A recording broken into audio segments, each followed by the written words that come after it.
Japan's export curbs against South Korea continue to dominate headlines, not only here in the nation, but also on international stage. Attention is now on whether Japan removes South Korea from its whitelist of trusted trading partners at a cabinet meeting set for tomorrow. With Tokyo highly likely deciding to do so, South Korean officials are going all out to tell the world how unjust Japan's recent measures are, while making full-fledged efforts to find a diplomatic solution. To discuss further on this pending issue, we have Dr. SHIN Sang-hyup, Professor of Pan-Pacific International Studies at Kyung Hee University, in the studio. Thank you so much for coming in today. Thank you.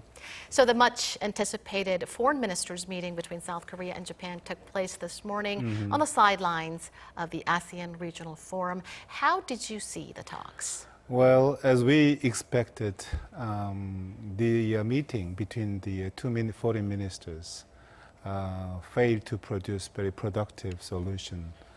Well, at the meeting, it was reported that Minister Kang just tried to empathize why Japan should stop economic sanctions and restrictions against the Korea, and then also she tried to persuade the Japanese counterpart not to remove Korea from the whitelist country.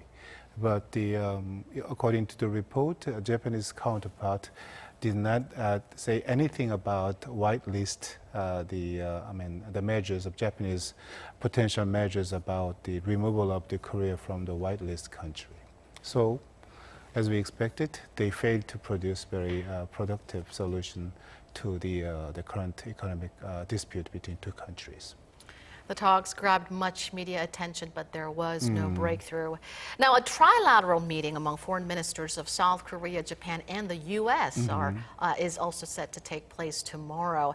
Now, we're getting mixed reports on how much the U.S. is willing to mediate to resolve Seoul-Tokyo tensions. Yes, at this stage, the role of the USA seems to be very important to find a diplomatic solution, but personally, I do not have high expectation about the trilateral meeting, of the foreign ministers of three countries, because when he analyzed the responses from the Japanese government, I think they already make a final decision about the removal of the Korea from the whitelist country, because Abe has the position over the long time, which means that Abe is the first and last person to change the decision of the Japanese government. But we cannot see any signal from the Prime Minister's office. And then this morning there was a meeting, scheduled meeting between the delegations of the National Assembly of Korea and their counterpart, particularly with the meeting, the higher, very influential person within the Japanese Liberal Democratic Party. He is very close to Prime Minister. The meeting was cancelled without pre-notice. How we can understand, interpret this kind of responses from Japan? So I think even though the U.S. the foreign minister tried to play mediator role, I think at this level, I doubt whether how he could change the Japanese stance. So at this stage, it seems to be very difficult to expect very positive news from the Bangkok. But anyway, we'll just keep fingers crossed about the trilateral meeting. And so, of course, we have to, we should not give up the final, any hope about the very good news from this trilateral meeting among three foreign ministers. Now, as you've mentioned, it's widely believed that Tokyo will almost certainly remove Seoul from its whitelist of trading partners tomorrow. But some say that the series of ministerial-level meetings that will likely take place at the ASEAN Regional Forum could have an effect on Japan's decision. Your thoughts? I think yes. Very recently, the Jisomya, is rising as one of the very hot issues, particularly in between Korea and Japan, or even in three countries, including USA, because Jisomya is a very, very important agreement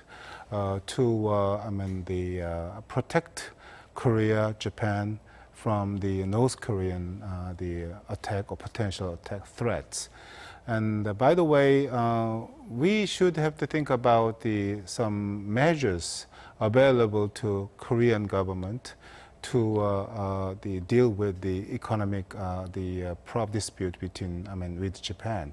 In this context, the GSOMIA has been reviewed by the Korean government, and at the National Assembly, even Foreign Minister Kang Kyung-hwa said that depending on the responses from Japan, maybe GSOMIA can be used as an alternative way to solve this problem. But the point we are concerned about is that, economic dispute should be limited to economic sector. This is kind of some principle we have, respected over the last several decades. But this time, Japan even touched the security issues, right? So when we discuss about GSOMIA as a kind of alternative way to fix or find a solution to this problem, that means that the problems can be deepened or expanded further. That means that after some time, when we try to restore the economic cooperation and then, even the cooperation, political and security sector with Japan, it would take more time. So, from every perspective, I think GSOMIA should be the last option to South Korean government. But as I said before, we don't have many the measures available at the moment. So we should think about it. And then as the Korean government has empathized that, Japanese government already empathized that they could not trust Korea, and then they could not, Korea did not manage the so-called strategic materials which can be used for military purposes. That was the reason suggested by the Japan. Of course, right now, Japanese government changed their logic, but anyway, it was touched by Japanese side. So the Korean government is deserved to consider this option as a way to find a solution facing right now. Seoul-Tokyo bilateral military agreement Right. indeed is becoming a hot potato. Now, let's get down to the details of this so-called whitelist. If South Korea is removed from the list, some 1,100 items will be affected. Right. How exactly would the import process be changed for those items? Yes, if the Japanese government decide to remove Korea from the whitelist of countries, then we will lose some preferential treatment in the trade with Japan. But after decision made by Japan, maybe we can be treated in two ways. The first one is, they have comprehensive the export permission system for the non-listed member countries. For the countries who are not on the list of the white list of countries. For those countries, such as the Taiwan, Hong Kong, and Singapore, they do treat quite equally to the status of the white list member countries. That means that for 3 years, they made a list of the items, products, and then once they permit the exports of those products to those countries, automatically without without individual export approved permission of those exports of those products to those countries, they allow them, allow Japanese the business to industries to export those items or products to those countries. So we want to be treated like that way. But the other one is that the individual export permit system. That means whenever any Japanese the industry exports an item to Korea, they should have to get the export permission, individual export permission from Japanese government. And it will take almost 90 days. And then, after 90 days are the procedure, if the Japanese government make decision, no, it's not, they could not permit the Japanese company to export this item to Korea, then it will be quite the embarrassing situation for the Korean industry. So maybe, I think 9 cases out of 10, Japan will apply individual export the permission system to Korean, exports of the Japanese producers to Korea. In this case, the Korean industry will have serious difficulties. To make a decision, to do a business, they should make a long-term plan, business plan. Because of the unstable supply of those kind of very important components or materials from Japan, it will be extremely difficult for the Korean industry to make a long-term plan.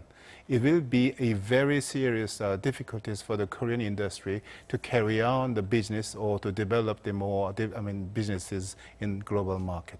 So certainly, this is the procedure maybe Japan will take after the decision of the removal of Korea from the whitelist countries. Now, Samsung Electronics profits from its semiconductor business plunged in the second quarter by 70% from a year earlier, mainly due to low memory chip prices. What's your forecast for Samsung or Korea's other major tech firms' business outlook once Japan's trade curbs begin to take a toll on their benefits? So we have to concern about the statistics, the released statistics. This is the figure before the trade dispute with Japan. And then on the top of those kind of very challengeable situation for Korean economy, if Japanese government keep on the economic restrictions, export restrictions on Korea, then it could be an additional burden on the Korean economy. And the second point which I want to emphasize is that out of total Korean exports, about 25% come from the exports of IT products. So if Japan continues to take the so-called retaliatory action against Korea, that means that it is certain that Korean IT industry will have more difficulties in exports. So regretfully, I think the financial, economic difficulties which the IT industry will take over, Korean IT industry will take over, could be more serious for the time being. But the another thing is that this morning Samsung Electronics made released some information about their plan. They already prepare for the reduction of the production of the semiconductor chips. And then by controlling supply of the semiconductor products to the global market, maybe they could minimize the potential shock caused by the Japanese economic export restrictions. That means that by controlling supply of the semiconductor chips to the global market, they could stabilize the prices of semiconductor chips in the global market. By doing so, they could reduce the potential, the negative economic the impact caused by Japanese decision. Now, the Korean government is preparing a comprehensive short-term and long-term plan to counter Japan's measures. And additional budget to reduce dependency on Japanese imports is one of the key issues that's being discussed. What do you think is the one thing Korean government should prioritize? Well, I want to say that the Korean government should do almost everything as they can do. I think they're making every effort to help the Korean industry. And depending on the industry, what they expect from the government should be different. So tax wavering or tax-related incentives or the financial incentive related incentives, it depends on the situation facing each industries. So the government should do or make every effort. But one thing which I want to emphasize is, the Korean government should have to make some more efforts to help SMEs. Right now, we are focusing on the damages which the Korean economic giants, the Samsung and SK, could get from the Japanese the trade export restrictions, but not very much about the potential damages which the Korean SMEs will get. But when you look at inside of the industry, definitely we should protect them. We should help them to minimize the potential damages caused by Japanese export restrictions. Otherwise, it can be a fatal blow on our industrial foundation. So And I think the government already considered it, but I do strongly recommend the government to consider and prepare some measures to help the SMEs. I mean, let them help to minimize the potential economic damages caused by Japanese decision. Well, we're facing a very tough and delicate situation indeed. Thank you so much, Dr. Shin, for your insights tonight. Thank you. And that does it for this edition of News in Depth. From all of us here at Arirang, thank you for watching.